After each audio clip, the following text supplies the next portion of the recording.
Yo, shalom guys. Shalom mga kapatid, kamusta? So, isang magandang gabi pala sa ating lahat. Kung mapapansin nyo, nandito ako naiga ako ngayon. Ito ako sa aking tulugan sa bahay.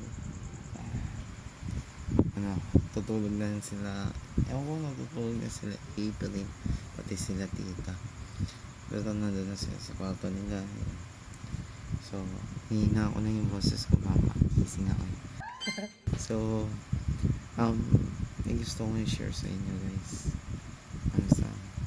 Meron ako good news and bad news. So, ako na yung bad news siya. Yung bad news is ito. By the way. Yung yan. Ganyan. Bunga yan na hindi pag-iingat. So yun, nakita nyo naman. So currently injured ako guys na ang balinganga ako sa basketball. Alam nyo yun, lalo na sa mga player dyan sa mga naglalaro ng basketball, yung balinganga is yung yung tapilok yan, lading sa tapilok. Pero yung akin medyo severe yun nangyari. Kasi galing talaga sa talon yung nangyaring tapilok. And alam nyo yun, imagine nyo na lang kasi pangit, paita pa yung teacher or whatsoever, yung nag-L ganon, tapos binalik yan. So pero syempre praise God pa rin, thank you God pa rin, kasi case buo pa rin, diba? Sadyang lang talaga mahirap maglakad, mahirap gumalaw-galaw kasi masakit talaga, mahirap tumayo yan. So kailangan ko ng tulong nila tita, nila mga pinsan ko, yan sila April. Pero sa kabila nung pain pati suffering na naramdaman ko physically, sa kabila ng paghihirap na naramdaman ko, may pinarealize sa akin sila. So ito yung good news pala, diba? Pinarealize sa akin ni Lord na every time na may sakit tayo or parang meron tayong naramdaman na pain physically, lagi tayo nag-ask ng tulong, kasi kailangan talaga natin ng tulong. Pag may sakit ka, lalapit ka sa doktor, maghanap ka ng doktor. Pag may sunog, maghanap ka ng bombero. So ganun din si Lord sa buhay natin. Isa sa greatest power na si Lord lang yung kayang gumawa is kaya niya mag-forgive ng sin. Kaya niya yung parang patawarin yung mga kasalanan natin. Si Lord, mapagpatawad siya, merciful God siya. Pero bakit yung main question na naging tanong ko rin sa isip ko is, bakit every time na nagkaroon tayo ng kasalanan is mas lalo tayo lumalayo sa Kanya, mas lalo tayo nalayo sa Kanya every time na nagkakasala tayo, which is questionable kasi diba siya yung kaya magpatawad ng kasalanan, pero bakit layo tayo nalayo sa Kanya, diba? Minsan niisip natin na pag lumayo tayo kay Lord or dinistansya natin yung sarili natin kay Lord is hindi niya na tayo makikita. Napaka-simple minded natin mga tao, feeling natin pag lumayo na tayo is hindi na makikita ni Lord yung nagagawa natin mali, nagkasalanan. Pero update ko lang na-update ako or na-realize ko syempre na kasi si Lord, all knowing si Lord, nakikita niya lahat, alam niya lahat. So alam niya yung past ko, past mo, past ng lahat ng tao, and alam din niya yung future natin lahat. Siya agaling, tatandaan natin kahit anong layo natin kay Lord, hindi natin siya matataasan. Sabi nga sa Proverbs 15:3 is The Lord is everywhere. He sees the wicked, the works of the wicked and the good. So, lahat ng bagay na nakikita niya, masama man or mabuti, nakikita niya yun. So, hindi natin matataasin si Lord. Sa movie, meron na yun. You can run, but you can't hide. Ganun tayo kay Lord. Hindi natin siya makatataas. Pangalawa naman is na-realize ko na kaya minsan every time na lumalayo tayo kay Lord, kasi feeling natin pag lumayo tayo kay Lord is na-escape tayo sa feeling ng guilt, ng disappointment, ng shame. Yun, kaya natin pag lumayo tayo kay Lord, makakataas tayo sa feeling na yun. Pero in the end of the day, naniniwala ko na lahat ng tao alam yung tama at mali. Ever since na si Adam and Eve is kinain nila yung fruit ng tree of knowledge of good and evil. Lahat ng tao tumatak sa puso at isipan nila kung ano yung tama at mali. And especially as Christians, ever since na tinanggap natin si Jesus as our Lord and Savior, bumaba sa atin yung Holy Spirit. We have a God in us, yung Holy Spirit, na nagko-convict sa atin every time na nagkaaroon tayo or nagawa tayo ng mali or nakakaisip tayo ng mali. Nandun yung nandun, hindi mawawala yung guilt, hindi mawawala yung shame, lalo na pag nagawa na tayo ng kasalanan, hindi mawawala yung disappointment natin sa sarili natin.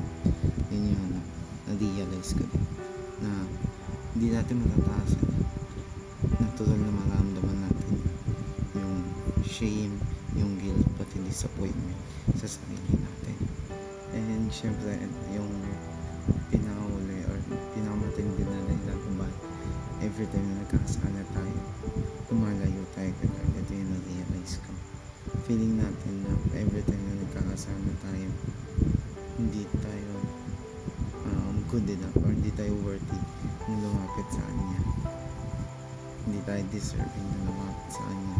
Kasi si God, perfect siya, holy siya, banal siya, righteous siya. So, wala tayong karapatan lumapit sa Kanya. Yun yung nagiging mindset natin.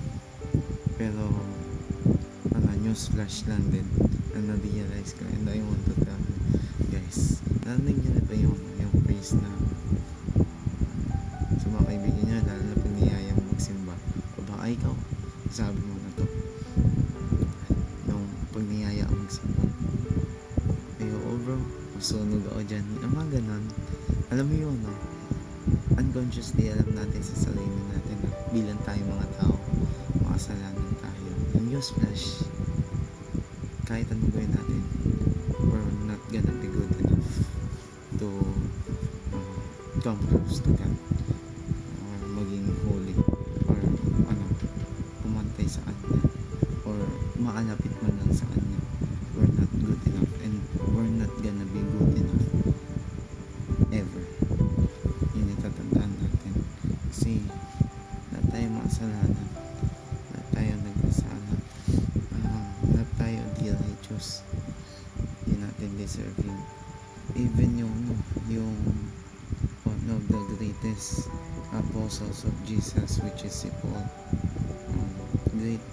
one of the greatest apostle of God, pinakamadaming nasulat na Bible books, I believe.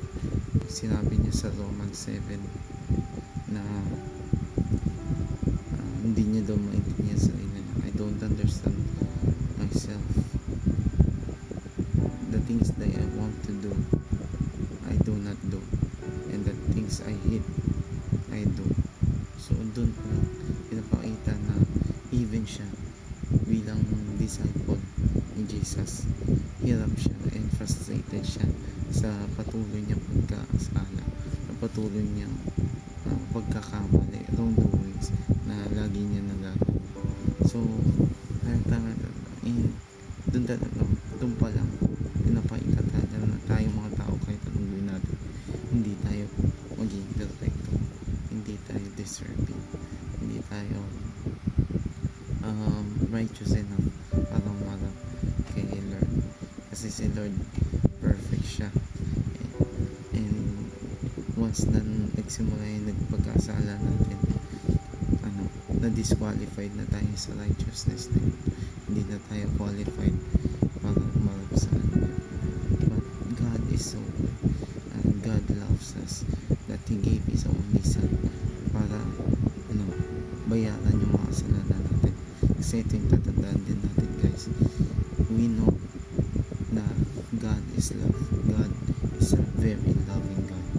But tatandaan natin na si God, He is also a God of justice. Maatarungan siyang Diyos.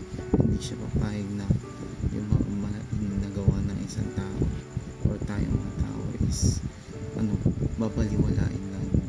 Hindi ganun ng Diyos. Mapagmahal siya, at the same time makatarungan siya. So kailangan yung mga mali nating nagawa, there should be a payment, and a qualified payment para sa mga kasalanan na ginawa natin. And sino nagbayad na yun? Si God, si Jesus pa rin. Siya yung nagbayad nun, kasi alam ng Diyos na hindi natin kaya, bilang tayo mga tao, hindi natin kaya bayaran yung mga kasalanan natin, kasi hindi nga tayo perfecto, hindi tayo righteous, hindi tayo deserving para bayaran. Kaya siya yung nagbayad nun. For God's love to all, that He gave His only begotten Son, that whoso believe in Him shall not perish but have eternal life. So all we need to do is believe and confirm ni Lord dun sa Luke, I'm not here for the righteous but for the sinners to repentance.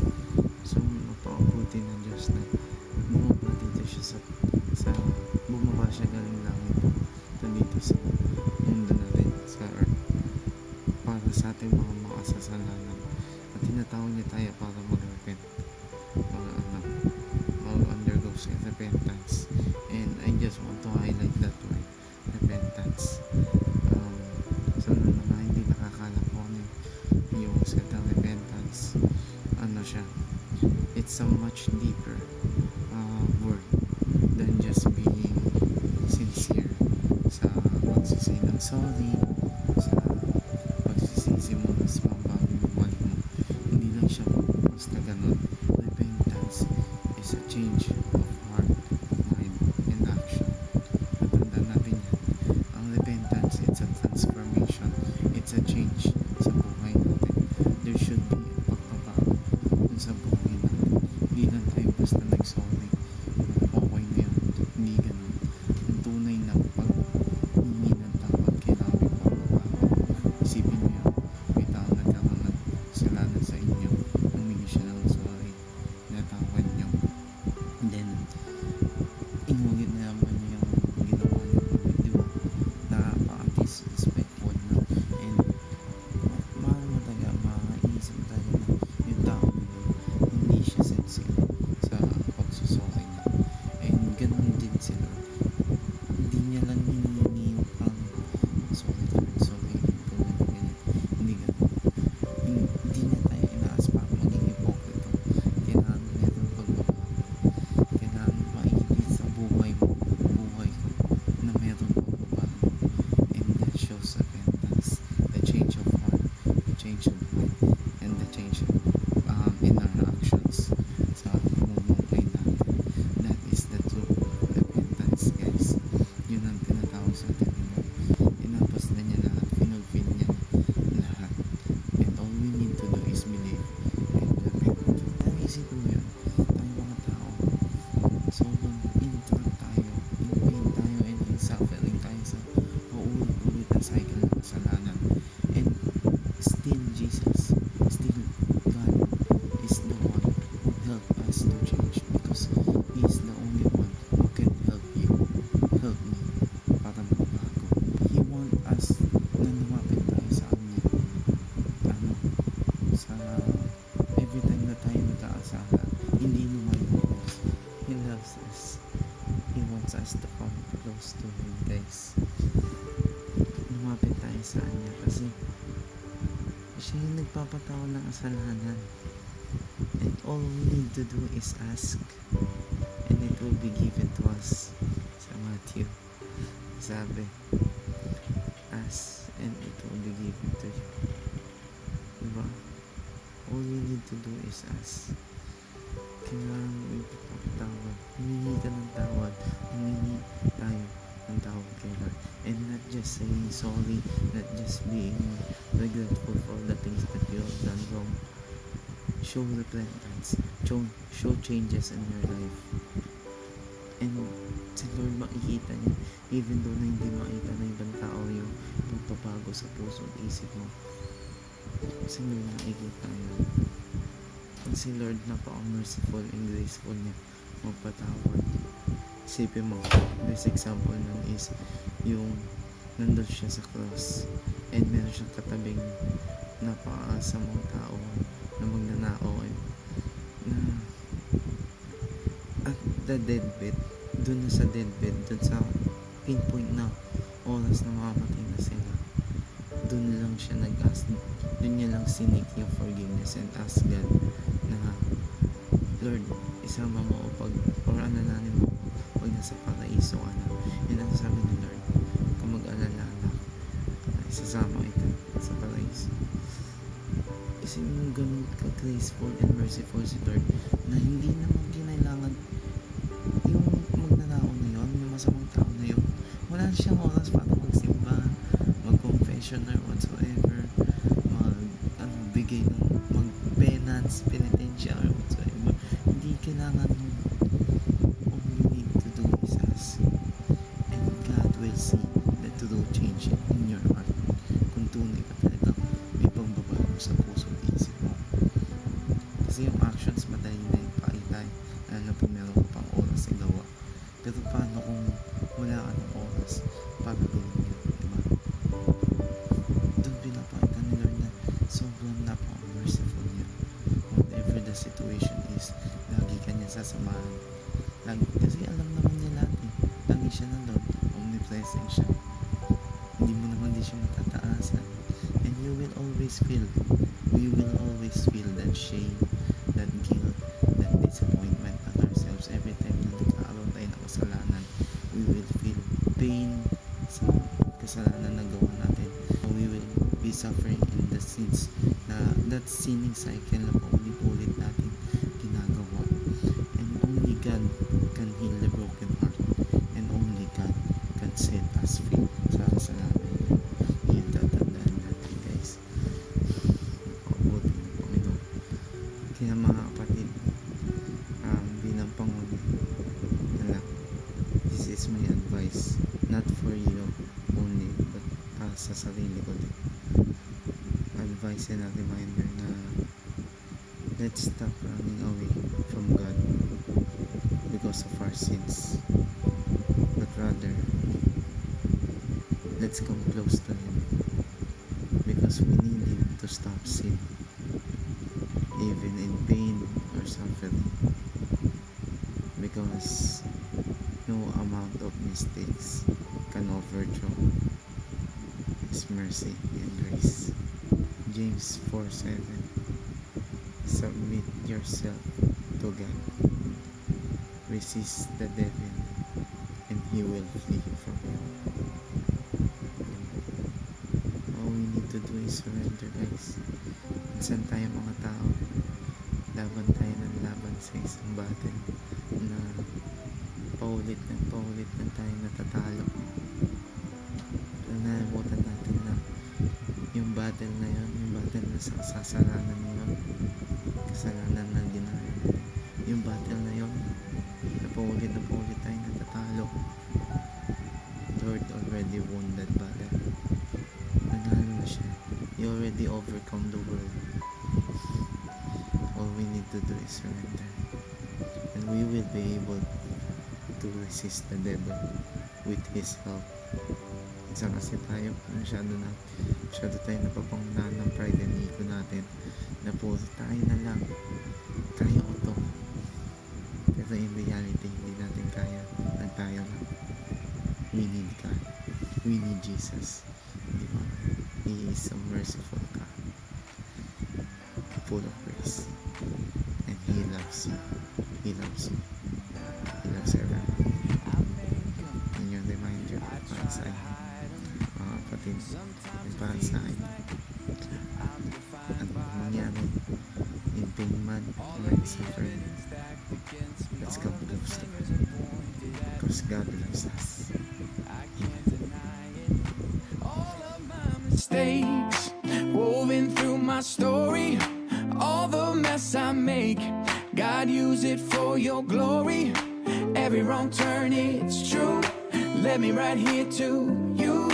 I may lose my way, nothing's greater than your grace, not even my mistakes.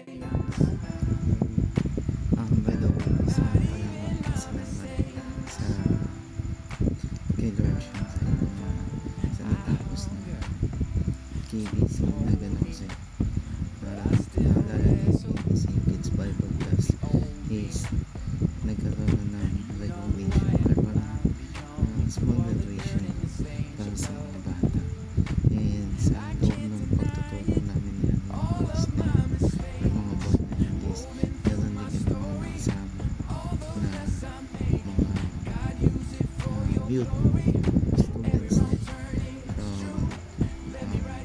from Unidas ko na nag-volunteer para tumulong sa aming matulong, mag-assist sa praise God sa mga sa mga youth din. Si Art, si Alexis, si Cyrus, si Carlos, and si Abdiel. Sobrang solid. Thankful ako kay Lord kasi nakasama ko siya. Nakasama namin siya. Hindi ko naman ulit nakapag nito. So thankful ako kasi nakasama namin kayo. So ayun, praise God. Stay safe, mga kapatid. Shalom. Please, did I say amen? For your glory.